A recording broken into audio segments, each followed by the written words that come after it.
halkan waxaan waraysi gaara kaga qaadayaa wasiirkii hore ee madaxtooyada Soomaaliland sidoo kalena ah siyaasi caanka ah Soomaaliland mudane Maxamuud Xaashi Cabdi ugu horeyn telefishinka Ariel uu kaaga mahadnaqayaa waraysigan aad dabcan siinayso in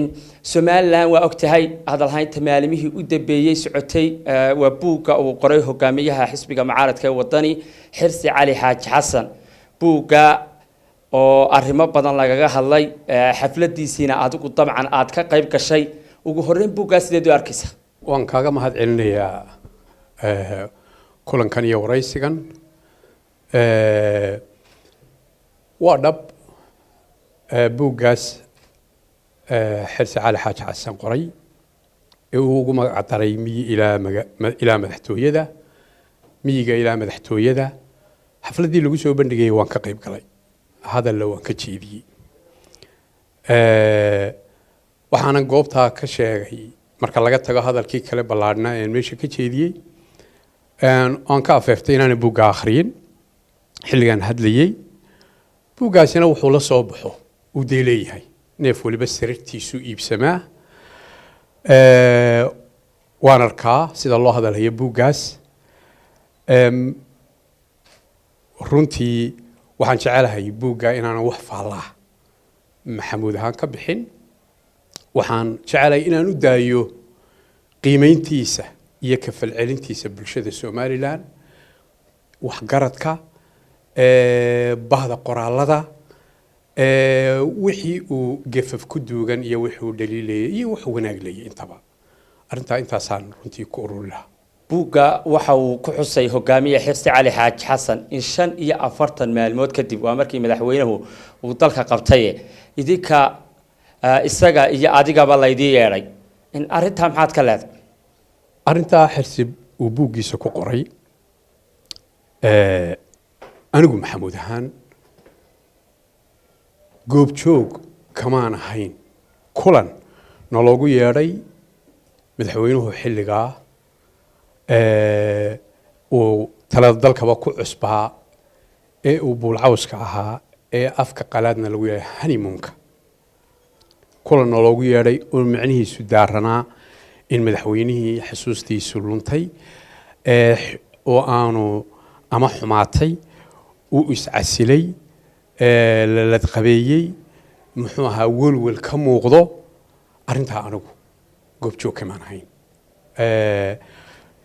sida darteed dhacdada marxaati kama yihi waana mid aan sugnayn way mudane Maxamuud Xaashi Cabdi sidoo kale hogaamiyaha xisbiga mucaaradka wadan Xirsi Cali Xaaji Xasan waxa uu buuggiisa ku qoray in labadii sano ee uu ka maqnaa in xukuumadda dabcan in marwada madaxweynuhu ay talada dalka ku soo dhawaatay waa sida buugga ku qoran waqtigaana adiga ayaa wasiirka madaxtooyada dabcan ahaa arinta maxaad ka leedahay wuxuu wax ka sheegi karaa muddaxileedkii uu joogay madaxtooyada muddadaana wuu ka warramayo marwada madaxweynaha wuu bari yeelay ammaantii iyo sifooyinka ay lahaydna wuu sugayo anaguna waan sii adkaynayaa marwo wanaagsan aqoon-yahana ilaalisa sharafta ninkeeda iska dhowrta inay farafarayso maamulka dawladda wasiiradaan telefoonna kula hadlin ayay ahayd muddada labada sanaana sidaas ahayd Xirsi hadduu bari yeelay muddaduu joogay marwada Aamina Waris dee muddo aanu meeshaba joogin eedaynta u eedeeyaa waa eedayn jaban waayo ruuxna kama warramo meel aanu markaa joogin waxay u muuqanaysaa uun dee waranwaryo iyo hadal uun aan loo miidaantay laa yashhadu shaahidun bimaa laa yaclam marag waxaanu ogeyn iyo meel aanu joogin dee waxba kama furo ku fogaan maayo intaas uun baan kaga soo koobi lahaa ammaan bay mudan tahay marwada madaxweynuhu sifaadkaasay lahayd wax faragelina labadaas sano iyo intii ka horeysay toona maamulka dawladda kumay lahayn mudana waxaad ka mid ahayd wasiiradii waqtiga dheer la soo shaqeeyay madaxweyne Axmed Maxamed Maxamuud Siiraaye madaxweynihii hore ee Soomaaliland haddana dad badan waxa ay si uga hadlayaan oo markii buuggaasi dhinacii xusuusta iyo wuxuu ka qoray hogaamiye xirsi cali xaaji xasan xaaladda caafimaad ee madaxweynihii hore ayay dadbasi uga hadleen adiguna waqti dheer waad la soo shaqaysay maxaad arrintaa ka oran lahayd waa su'aal fiican weeye Badriyow waxaan leeyahay madaxweyne Siilaanyo waxaan la soo shaqeeyay waqti dheer waxaan ahaa gacan yarihiisii xilligii uu u tartamayay halganka ugu jiray jagada madaxweynenimada ee uu ku guuleystay waxaan ahaa 7 sano wasiir ka mid ah kaaliyaashiisii waxaan ahaa gacan yarihiisii gaarka ahaa 2 sano u dambeeyay caafimaadka madaxweynihii hore jamhuuriyadda Soomaaliland Axmed Siilaanyo waxa uu ahaa mid wanaagsan garashadiisa iyo caqligiisuba waxay ahaayeen taasi waa suurto gelisay 7 sano in Axmed Siilaanyo uu dalkan iyo dadkan kala soo dabaasho duruufo adag oo kala duwan haddii Axmed Siilaanyo xiskiisu dhiman yahay ama ay wax ka khaldan yihiin dalkana ma hogaamin kareen waxna ma maamuli kareen waxna ma soo doojin kareen Axmed Siilaanyo ma ahaynin maxbuus oo meel ku xidhan oo ay ka warrami karaan koox iyo raxan ku xeeran waxa hogaamiyay qarankan waxa hogaamiye bulshaawi u furan oo bulshada kulamo badan la qaata si joogta ama maalin la haday tahay xubnihii xilaalka u magacaabay haday tahay madax dhaqameedyadii qaranka dalka haday tahay madaxda ururada bulshada haday tahay madaxda xisbiyada qaranka haday tahay madaxda dawladaha dunida ee maalin walba imanayay ee qasriga madaxtooyada imanayay dhammaantood baa xiriir bulala marka xaaladiisu ma ahayn xaalad la qarinayo oo mugdi ku jirta ma ahayn Axmed Siilaanyo wuxuu ahaa nin weyn oo daa taasi ma ahayn macnaheedu ama taasi carqalad kuma keenin hogaamintii qarankan iyo xilgudashadiisii toona Axmed Siilaanyo oo ninka xaaladiisa aan ka warramayaa wuxuu ka mid ahaa marka la barbardhigo madaxweynayaashii ka horeeyay wuxuu ahaa madaxweyne ugu xafiis fadhiga badnaa wuxuu ahaa marka madaxweynihii ugu safar badnaa dibad iyo gudaba waxa uu qaamuuska qasriga madaxtooyada dalka looga taliyo ka saaray eray la yiraahdo hal ku dhig iyo hal hays la yiraahdo madaxweyne ma soo digin oo jiri 7 cisho maalinta jimcuhu nasan jiray 6 cisho kale uu shaqeyn jiray maalinta isniinta cid ma arki jirin wuxuu ku shaqeyn jiray dusha waraaqaha wixii correspondence u yimaado akhri jiray wuxuu qorayuu diyaarsan jiray marka wuxuu ahaa yani mas'uulkii ama ruuxa aynkaas waxa jirtay xano iyo dacaayado madaxweynaha caafimaadkiisa ka dhana oo aan ugu bahayn xilligaaba dad ama cadowa ama dad daxaasnimaduna way iska jirtaa ama mucaaradad fogaatay oo cuqdad iyo ceel qabis kale ba iska jiri karta ku arinta uga ma jeedo mucaarad oo dhan iyo mas'uuliyiinta mucaaradada xaasha laakiin afraad baa laga yaabaa inay waxa bilaabeen marka warkaasi wuxuu jiray waa war hidayso meelaha la dhukusi jiray buu ahaa waxa jiray nin siyaasi oo caan oo la yiraahdo Cabdiraxmaan Cismaan Cabdi Farjar ku magac dheer oo Axmed Siilaanyo ay saaxiib ahaayeen kulii dhexe xisbiga ururkii dhaqdhaqaaqa wadaniga Soomaaliyeed ee SNM u dambeeyay kamid ahaa golihii wakiilada ee shirweynihii Boorama lagu doortay kamid ahaa aniga iyo Axmed iyo Cabdi Farjar ba isku golaan ahayn saaxiib bay ahaayeen muddo dheer Cabdi Farjar Axmed Siilaanyo ma arag waxa meelaha ku gaaray isagoo burca joogo odaygii waa asaasaqay waxna kala garan maayo Cabdi Farjar waqti dheer baan Axmed Siilaanyo sarag 2016 waqti aanu malaynayo madaxweynaha safar dibadda ka soo laabtay ayuu madaarka dadkii kaga hortagay kamid ah kuyuugii uu galay madaxweynuhu sida caadiga ah markuu dadku soo dhaweeyay hareertaas uu hal qoorweynta qaranka kaga soo bilaaba uu salaamaa markuu Cabdi marayay ay muddo dheerna Ismaaciil Cabdi gacan qaaday oo wara Cabdi Farjar bal iska waran markaasuu cabdi ila dacaadana waa maqlay mar rumaysan laakiin warkaa ku badnaa wuxuu yidhi madaxweyne maxaa la ilahaa waada saasaqday oo waa takhaquftay soodigan i gartay inagoo muddo dheeraan isarag waxaan uga socdaa dhacdooyinkii runta ahaa bay ahay axmed siyaad qarankan isagaa hogaaminayay hogaamiyaasha ummadda waxaa lagu qiimeeyaa habboonaanta xilgudashadooda iyo fayoobaanta caqligooda sida fayoobaanta garaadkooda waxaa lagu qiimeeyaa sida ay uga gudbaan duruufaha adag ee ka hor yimaada go'aamaday qaataan sida ay u yihiin kuwo musiiba ama xikmad u leh waxaan jecelahay bal inaan soo qaato oo bulshadu ila wadaagto dhowr dhacdo oo kala duwan oo muddaxileedkii axmed siilaanyo uu qarankan maamulayay arrimihii adkaa ee soo waajahay go'aamadu qaatay iyo sawirka ay bixinayaan dhacdada koowaad waxa weeye 45 cisho waqti aan ka badnayn waqtigii madaxweyne siilaanyo xilka qaranka loo dhaariyay ee uu tala dalka haaneeday waxaa soo baxday xukuumaddii talada kala wareegay ee xisbigii udub ee uu hormoodka ka ahaa madaxweyne daahir riyaale kaahin oo si wanaagsan oo taariikhda ku xusan yeelay waxaa soo baxday dareemo ah in dowladdii cusbay la wareegtay khasnad madhan iyo deyman ciiddaa ka badan shaqaalihii qarankoon muddo dheer mushaahar qaadan dalkii oo la boobay dareemo caynkaasa rag waaweyn oo xukuumaddii axmed siinaaye ka mid ah wasiiradiisa kuwii ugu waaweynaya ayaa waxay madaxweynaha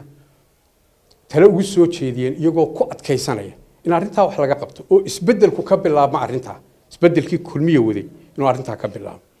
oo raggaas wasiirada ah gaar ahaan raggii la calaamadiyey ee la eedeynayay waxaa ka mid ahaa wasiirkii maaliyadda cawil علي دعالة وحكم إذا قدوميه بانك عبد الرحمن دعالة وحكم إذا وزير كهولاء جود سعيد صلب الرقم لحلو محكمة للتهوى أحمد سيناي جو أنا ذك بوقاتي وكوج عن سيري سأذك بوجهري ما أرنتها وما أرق مثل حد أمضى يضل كان إني وافق سنتهاي بدني ماذا يودي شركة أمضى تشوجي سيد الديمقراطية النبضون ثلاثة اللي يسوقوا وريكتي إني عشرين يسوا سمع الحماة الصومال لأنه هرسين يسووا أركي كانوا في كل فتا. وحيد ثلاث صواب أو سحبوا مدحوين وقات. دعنا ذا بعض حوي. حلي لقت شوقو مركا سند. حرسي بوجي سوق حصي حلي وشيف في كابينت كسند كيو أها إن قيلادو كوبادنيد بوق بدن جري دعايده كداني جيرين oo dad badan wadeen buugiisa si fiican buu ugu xusay waana xaqiiqo jirtay waxa jiray 10 oday oo waayeela oo ka soo jeeda beesha madaxweynaha ay madaxweynaha u yimi balan bay ka qabsadeen way yimaadeen markii uu soo fadhiisay soo dhaweey buu shirka inoo bilaaba waxay yiraahdeen madaxweynaha si shirkeenu inoogu bilaabmo waxaan ka codsanaynaa inaad naga saarto wasiirka madaxtooyada oo markaa wasiir muddo yar ahaa xirsi sanadkii chief of cabinet kadib hay wuxuu ku yiri waryaalo waa nimankaas way iswada garanayeen madaxweynaha waa rag waaweyn oo raggii soo dhisay ahaa taageerayaashiisa ahaa maskax iyo muruq iyo meel bal barbar joogay waxba magacooda xusi maayo wuxuu ku yiri warninkani waa gacan yarahay waxa adigala hadashaan markaan qoro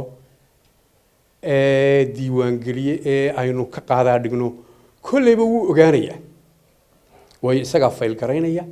marka waxba ninay ka qarsoon yihiin ma ahe waa gacan yarahaygiye inoo wada shirku oo arinta wada waxay yiraahdeen madaxweyne wasiirkan isagaanu ashkateynayna dacweynayna marka ma rabno inuu nala joogo wuu ku soo booday wuxuu yiri madaxweynuhu maya ma hasidaa soo isaga dacweyn miisaan ashkateyn miisaan uma socotaan ha waxa u socotaan ma intaas ha wuu fadhiya wuu xaq u leeyahay inuu dhageysto dacwada iyada ka dhana dibadna istifaaco wuu ku adkaystay madaxweynuhu waxaan u arkayay inay sax ahayd mowqif sax ahayd oo go-aan hogaamiye oo sax u ahaa hadalkii waa margaday way ka xumaadeen waxay dhahaan war madaxweynuhu ninkan xilka ka qaado ninkan isagaa la hadal hayaa dhibaataan isaga hayn ma jirto war xilka sidaa la iskagama qaaday ninkan idaanaa magacawday suuqa laga hadlayaa magacaaban xilsanaa shaqada u dhiibtay waxaan qabadii inuu xilkiisa gudanayo maxaa ku eedaynaysaa oo sheega arrimaha xilku ciyaar la iskama qaaday badka soo dhiga hadalkii waa murgay waa kala tageen waxay ahayd axmed siinaanyo go-aan sax oo hogaamiyenimo qaatay ma ahayn xilsi oo keliya axmed siinaanyo dhaqan buu lahaa dadku xilalka u magacaabay inuu difaaco eedaha ka dhankaa inuu iyagoo bandhigo muxuu ahaayey rag fara badan oo dee aniguba aan ku jirana dee wuu difaaci jiray arrinta saddexaad waxa weeye waa arrinta xilsi laftiisu dhacdooyin badan buu buugga ku qoray oo tusaale u noqon kara hogaamintii axmed siinaanyo waxaa ka mid ah dhacdadii shirkii london muxuu ahaa madaxweynaha iyo wafdigiisu ay tageen down street number 10 taariikhdii markii ugu horeysay 17 abril 2013 bay ahayd madaxweynaha madaxdii dowladda ingiriisku ay aad culays ugu saartay inuu shirka yimaado madaxweynuhu maslaxadu ma arag go'aan adag buu qaatay xilsi laftiisu buuggiisu ku xusaya inuu subax la soo hadlay wiilaadeer go'aan baan qaatay inaan meesha tagin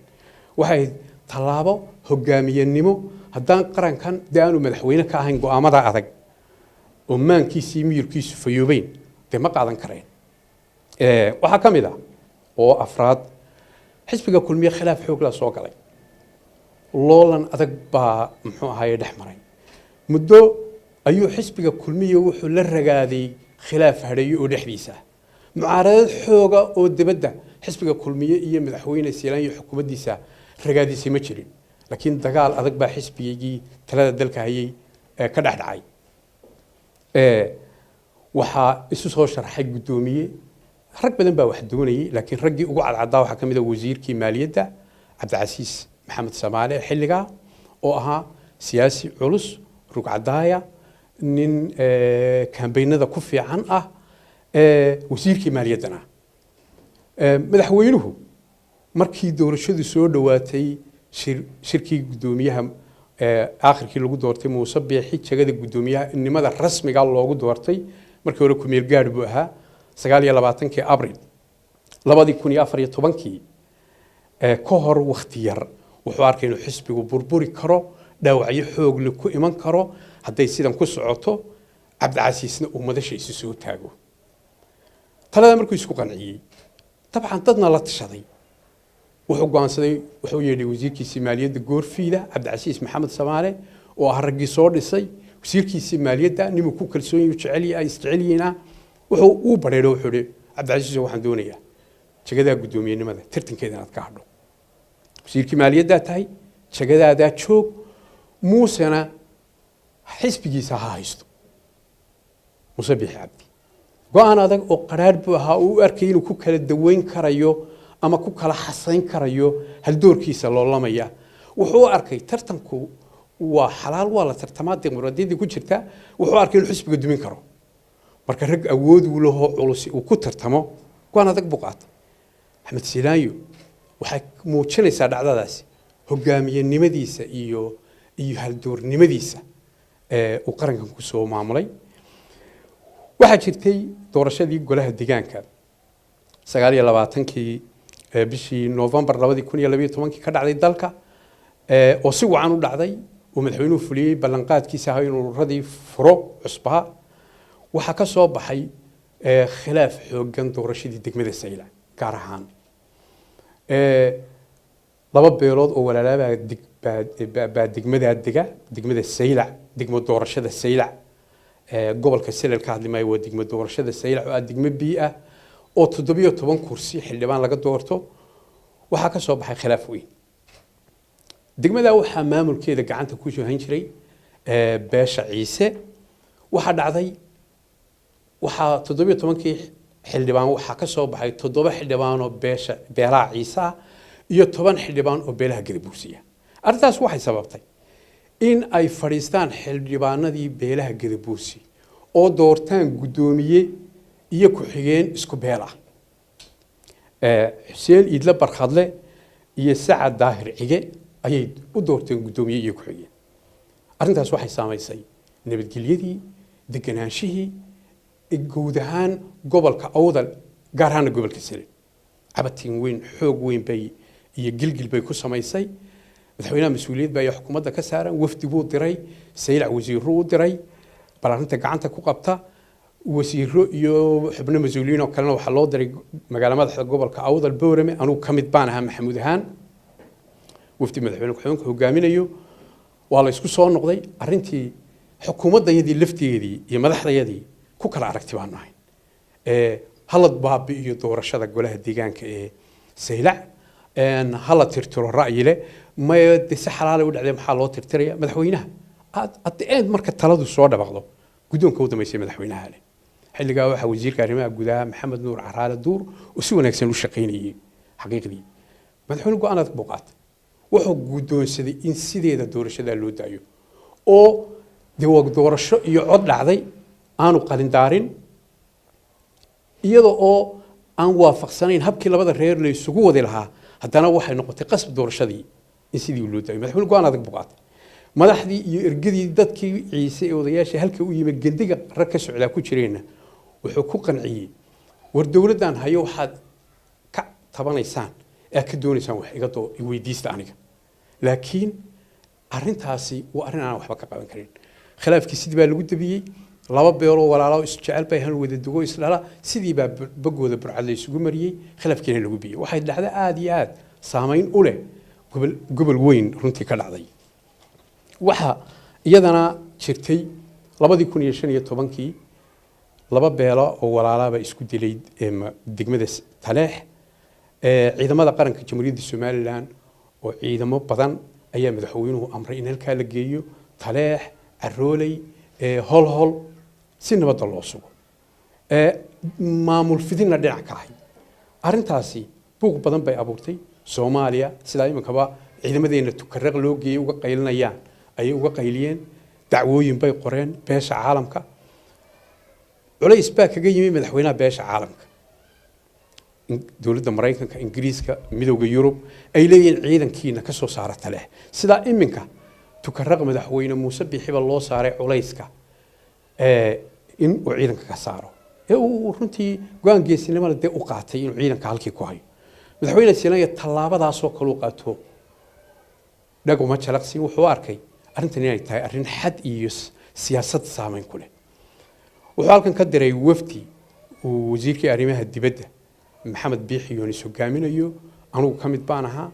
wasiirka caafimaadka xagla toosiya ka mid ahaa wasiirka gaashaandhigga cadami baa ka mid ahaa wasiirka qorsheynta Dr. Sacad baa ka mid wuxuu nagu diray inaanu bulshada caalamka beesha caalamka ku qancino ciidanka inaanu soo saarayn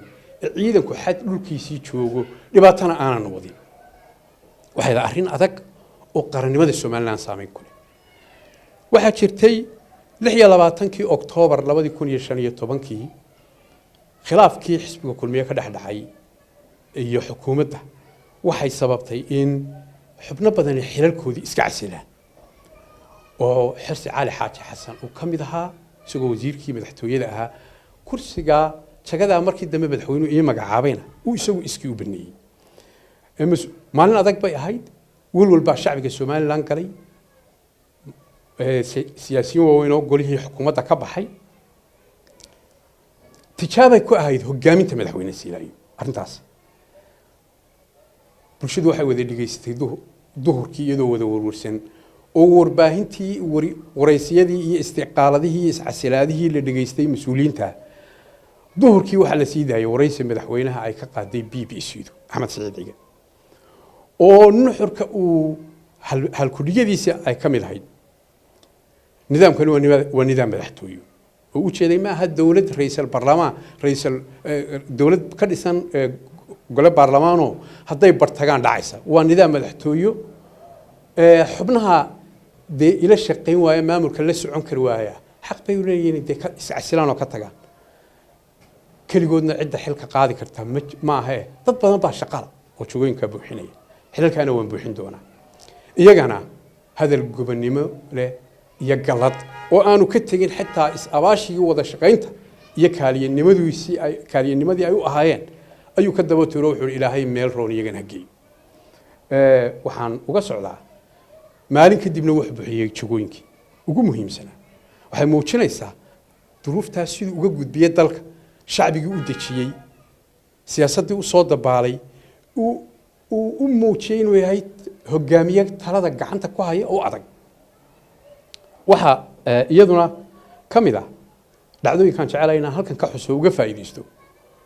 wasiirkiisii daakhiliga cali maxamed waracadde ayuu madaxweynuhu wuxuu go'aansaday inuu bedelo oo maadaamuu doonayay inuu maamul fidin ku sameeyo gobolka sool oo dabcanna uu ku sameeyey oo muxuu ahaa 177 goobood bay gobolka sool doorashadiisa xor iyo xalaal uga dhacday oo arrimahaasi ay ka mid ahayd sidii nabadaynaha aanu u samaynay madaxweynuhu hogaaminayay hormoodka noogu ahaa iyo tallaabooyin ku qaaday ayuu wuxuu damcay inuu wasiir reer soola wasiirka daakhiliga ka dhigo soo arrimaha ugu guulayso cali maxamed warcadde wasiirka daakhiliga wasiir culus ah wasiirada ugu tunka weynaa xukuumadda ah saaxiibkii ah nin weyn ah wuxuu go'aansaday inaanu ka maqashiin isbeddelka idaacadda gorfiida buu u yeedhay anigu waa la fadhiyey hadalkii buu madaxweynuhu bilaabay arrintaasaan go'aansaday inaan xilkaa wasiir reer soola u magacaabo anoo siyaasadda uga gon leh adigana aan wasaaradda duulista ku geeyo cala waxaan doonaya dee arrintaasaan kuula imiye maxaad ka leedahay wuxuu ugu dhigay sidii reer miyigu markuu hangoolka meel ka geynayo isagoo garanaya halkuu ka goynayo odhan jiray oo geel jiraa kale wararkaan ka gooya hadda way u sunta tahay cali wuxuu ku yidhi madaxweyne ma yeeleen waana calool xumaan laha haddiise aad aragtidaa garwaaqsatay inay wax ku kordhayaan nin reer soolaan aad igu beddelayso waa ogolahay waana taageerayaa waxaan si ka cudur daaranayaa wasiirka duulista dib beri horaan soo maray dib hay cilin buu yidhi wala kaftama wuxuu ka dhigay madaxweynuhu markaa dambe la taliyihiisa khaaska ah waxay dhacdada aan u soo qaaday ay muujinaysaa siduu u maareeyey arrin adagoo go'aan uu qaadan karayo fududaa inuu saxeexo ku sinaa siduu u maareeyey cabqirinimada le waxay muujinaysaa hogaamiyenimadiisii iyo muxuu ahaayey iyo wixii la midka ah waxaa jirtay xisbiga kulmiye mar labaad baa khilaaf ku soo noqday tartana in lagu tartamo jagada musharaxnimada markii madaxweynuhu caddeeyey inuu ka hadhay tartankii madaxweynenimada muddo xileed labaad waxaa raggii damaca yeeshay ka mid noqday xirsi cali xaaji xasan oo ah wasiirka madaxtooyada arrintaasi way fiday hadalhayn buu madaxweynuhu maqlay goorfiida buu bishii julaay waqti aan ku qiyaasayo 2015 noo yeedhay aniga xirsi oo qudha labadayada waxaanu noogu yeedhay hadalkii markuu furay waxaa isoo gaadhay inaad labadiinnan wasiir tartanna idinka dhexeeya ay ishaysaan waxna aad doonaysaanoo musharaxiintii arrintaa iga warrama anigaa hadlay hadalka ku horreeyey waxaana madaxweyne aniga xirsi isma hayno laba wasiir baanu nahay colaadina nagama dhaxayso way jiraan arrimahaanu ku kala aragti duwannahay xirsi oo la xidhiidha mawduucan anigu musharax uma ihi xisbiga kulmiye muddo xileedkiisa labaad nin u tartamaya jagadaa oo hungurigaa qaba ma ihi mana arka ra'yigaasi inuu saalax yahay sababtaa darteed aanan hadda u qabin xirsi baa hadlay wuxuu yidhi anigu madaxweyne hungurigaasi wuu igu jiraa waana kula soo shaqaynay raggaagiina waa nahay dee xaq baanu leenahay wuxuu waa dimuqraadiyada in la tartamo dee haddaan helana alxamdulilah haddaan dee waayana waa taageeraya wixii hela halkaasuu mariyey madaxweynuhu wuxuu yidhi nimayow waxaan idinku yeedhay ama midkiin waxaad doonaya ama labadiinuba wax doona ma ogoli rag kaaliyaashayda ahi inay isu sharaxaan musharaxiin ka noqdaan xisbiga kulmiye iyagoo xilalkan haya aan anigu magacaabay xirsi wuxuu isku dayay inuu madaxweynaha uu hadalkii ku celceliyo oo ra'yigiisa ku madax adaygo madaxweynuhuna waa ganafku ku dhuftay wuxuu gaadhay adiga oo gacan yarahayga ah ma tartami kartid xirsiyo ninka beeshayna dibadda jooga anigu ikhtiyaarkiisa taageerina maayo ikhtiyaarkiisana dee anigu ma hayo laakiin idinku waxaad tihiin rag ila shaqeeya oo aan anigu magacaabay waxay ahayd mowqif adag oo aanu arkayay inuu madaxweynuhu ku saxnaa xisbigiisana mar labaad ku badbaadinayay dee haddii aanu talada qarankan gacanta axmed siilaanya ku hayn maankiisa iyo miyirkiisu dhammayn mawaaqiifta go-aanka adag leh ee gacanyareeyaashiisa saamaynta adag ku leh ama taban dee ma qaateen waxaa ka mid ahaa kala qaadistii doorashadii wakiilada iyo madaxtooyada sebtembar 2016 madaxweynuhu arrintaas wuxuu u saaray guddi xisbiyada ka mida iyo akademiyadda madaxweynuhu way ku soo celiyaan waxay yidhaahdeen madaxweyne adigu labadii ra'yi baa soo baxay labadii doorasho inaanay isqaadan karayn nabadgelyada dalka saamayn ku leedahay culays badani jiro madaxweynuhu guddi wuxuu u saaray saddexdii xisbi waxay ku soo celiyeen madaxweynaha laba ra'yi ay leeyihiin madaxweyne adigu labadaa doorasho in la kala qaado iyo inaan la kala qaadin go-aan ka qaado iyo qaybinta kuraasta labadaba madaxweynuhu go-aan buu qaatay in labadii doorasho la kala qaado maslaxadda nabadgelyada qaranka ayuu u arkay nabadgelyada wuxuu arkay inay ka horeyso dimuqraadiyadda iyo wixii la mida wuxuu u gudbiyey maxaa golihii wakiilada wuxuu u gudbiyey maxkamaddii sare u gudbiyey kadibna golihii wakiilada lagu soo celiyey go-aanka uu ka soo bilaabmay culays baa nagaga yimi beeshii caalamka oo ah maxaa labada doorasho u kala reebaysaa iyo dib u dhicii doorashada labadaba oo beesha caalamku ay weliba saamiga badan inta badan lacagta doorashooyinka bixin jirtay wuu dhabar adeegay madaxweynuhu wuxuu ku adkaystay go-aankii golayaasha iyo maxkamadda sare maslaxaddii ummaddu u arkaynaysaa ahayd isagoo musharaxna mu ahayn wuxuu arkayay in nabadgelyada iyo bidqabka qarankani uu sidan ku jiray wuu saxnaa madaxweynuhu dee kursigii doorashada madaxtooyada oo 6 nin tartamayeen baa buuq badani uu ka dhashay haarihiisiina weli aynu qabnaa iyo qaybsanaantiisa muxuu ahaa 3 meelood min 82 qof ah oo 3 daloo laba dhacday waad garan karaysaa iyadana laba doorasho la isku qabtay ra'yi sawaaba buu ahaa madaxweynuhu saas u maariyay axmed siinaanyo waxaanu hayn garcanyareyaashiisii aniga iyo xirsi iyo rag badan oo kaleba warqad kasta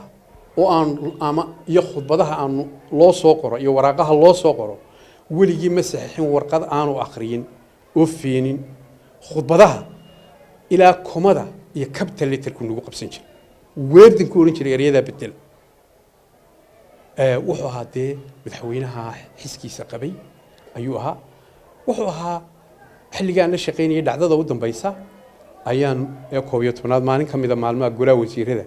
nin wasiiru dawle ah ayaanu afku naga duulay shirkii golaha wasiirada maalin khamiisa oonu muranay labada iyaduba hadallo fara badan isku celcelinay markii shirku dhamaaday ee uu dusha u baxay ayuu ii yeedhay madaxweynuhu anoo hoosta fadhiya xafiiskaygii way canaantay wuxuu yiri maanta inaad golaha hadallada kaga tiraado wasiiru dawlihii markii horena uu kala aaminsiyo dee